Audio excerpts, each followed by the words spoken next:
yang namanya RAG ya. Itu singkatan dari Retrieval Augmented Generation. Jadi penjelasannya ini benar-benar dari 3 kata ini itu menggambarkan apa yang kita lakukan. Apa yang sebenarnya dilakukan ketika kita melakukan RAG ya, Retrieval Augmented Generation, kita punya LLM model ya. Si LLM model ini kemudian nggak sekedar kita tanya aja. Jadi kayak kita tadi nih, saya kan tanya aja nih, how are you gitu ya. Kemudian dia generate text, dia jawab. Tapi saya nggak sekedar tanya dan saya nggak sekedar nge-prompt engineer. Tapi sebelum saya tanya, saya akan feeding dia dengan suatu dokumen, dengan suatu konteks gitu ya. Ini saya ambil contoh, misalnya contoh, ini saya scroll ke bawah ya. Saya pakai model yang sama, tapi sekarang sebelum saya tanya atau saya kasih teks sebagai input, ya, ini saya akan feeding dia dengan konteks nih.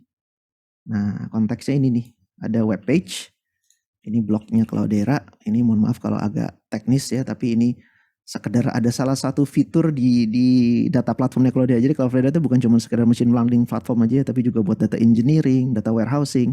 Ini ada satu fitur nih, baru di launching ya tahun lalu lah ya. Nah, ini saya mau nanya terkait dengan ini nih.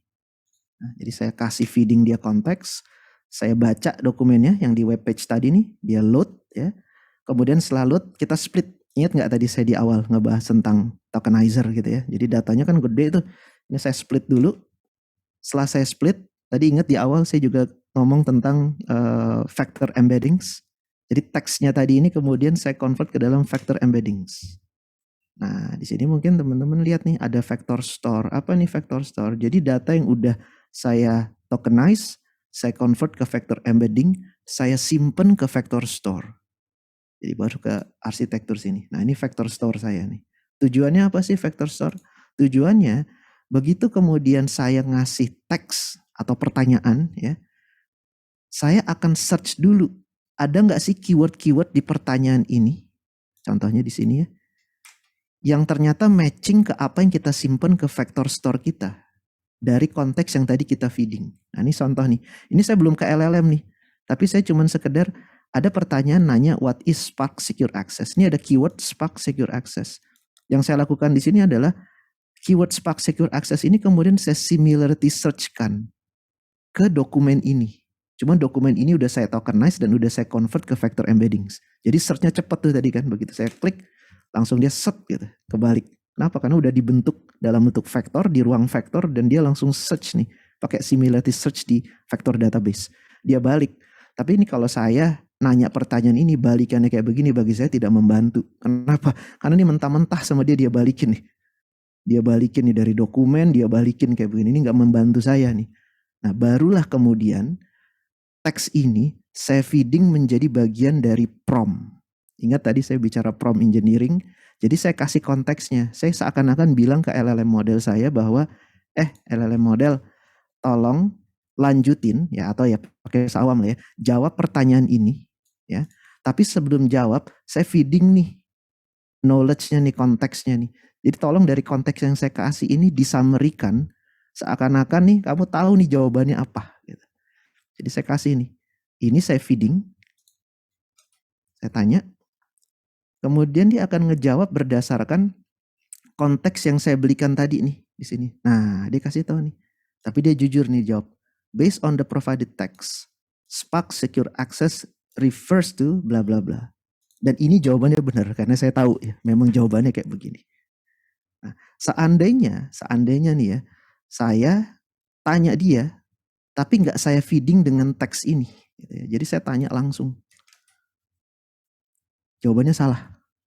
Dia cuma sekedar nyari keyword Spark Secure Access ya, mungkin di model, contoh aja nih ya, modelnya saya pakainya beda, saya pakainya Llama 2.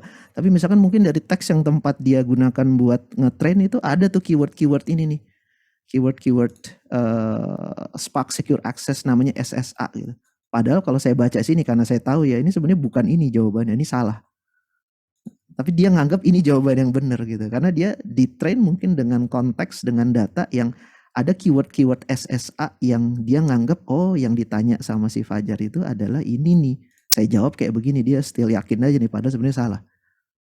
Nah, ini yang disebut namanya retrieval augmented generation. Di sini kita bisa lihat ditanya kasih jawabannya salah karena dia ditrain dengan data yang sebenarnya nggak ada hubungannya dengan pertanyaan saya ini. Tapi supaya dia jawabnya benar, saya kasih dia konteks. Konteksnya gimana? Saya taruh ke dalam vector embedding, vector store. Caranya gimana? Saya tokenize dulu, saya convert ke vector embedding, baru saya masukin. Saya similarity search kan, saya dapat teks sebagai konteksnya, saya kemudian minta dia jawab dari konteks yang saya berikan, terus dia summary-kan. Lebih enak kan ngebacanya dibandingin yang atas. Ya, jadi ini yang kemudian disebut dengan istilah retrieval augmented generation. Jadi dia generate text berdasarkan konteks, ya. Jadi augmentation dari konteks yang kita retrieve dari suatu vector store. Itu makanya retrieval augmented generation. Oke. Nah, berikutnya adalah gimana cara adapt align yang ketiga adalah dengan cara fine tuning. Ini saya nggak akan bahas terlalu detail, tapi mungkin sekilas saja. Fine tuning itu intinya model itu kan sebenarnya dia neural networks ya, dia ada banyak layers. Nah nanti beberapa layernya itu bisa kita freeze tuh. Tujuannya apa? Nanti kita mau nge-retrain ulang. Jadi kita nggak perlu nge-retrain ulang semuanya dari awal, tapi cukup beberapa layer aja. Itu yang disebut dengan namanya LLM model fine tuning.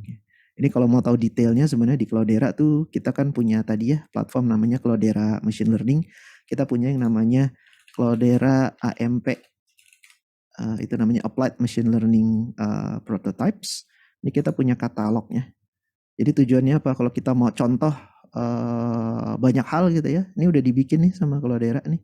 Jadi tinggal diklik, terus kemudian bisa kita deploy di atas CML. Kayak misalnya contohnya kita mau bikin chatbot, caranya gimana sih? Ya lagi-lagi Cloudera karena kita open source company ya. Biasanya semua yang kita bikin itu pasti kita publish di GitHub.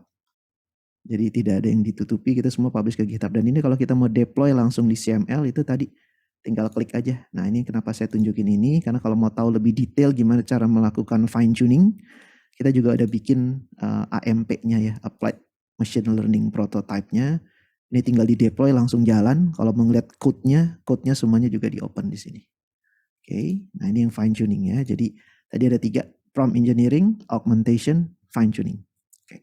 Berikutnya evaluate. Setelah kita pilih modelnya, kita adapt dengan 3 pendekatan ini, misalnya bisa nggak mesti 3-3-nya, bisa pilih salah satu atau 3-3-nya.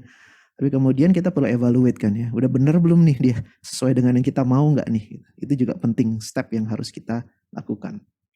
Nah, baru kemudian kita perlu deploy modelnya. Ini paling penting ya. Jadi kalau kita bikin model, kita bikin sesuatu, kita ngoprek, nggak akan ada gunanya kalau tidak kita deploy di production untuk bisa kita pakai gitu kan.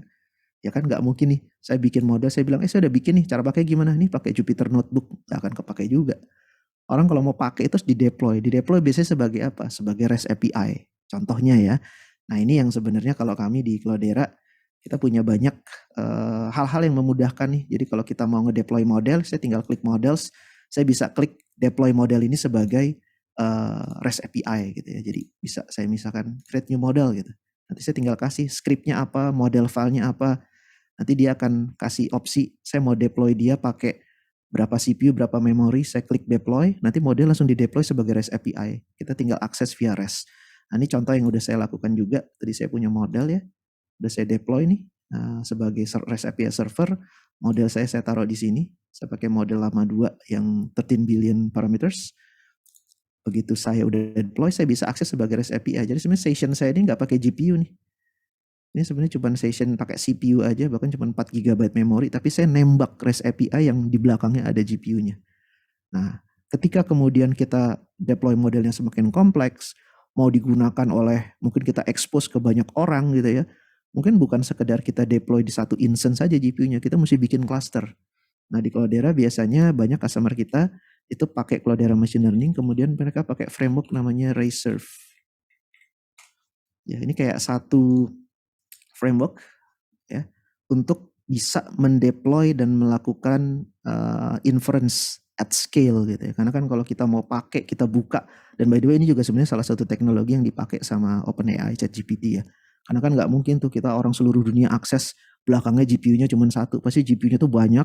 kemudian dia bisa kayak nge-load balancing gitu ya, dia kemudian bisa ngatur yang mana yang kerja, yang mana yang lagi kosong. Nah biasanya kita mesti ada satu layer abstraction di depannya, yang bisa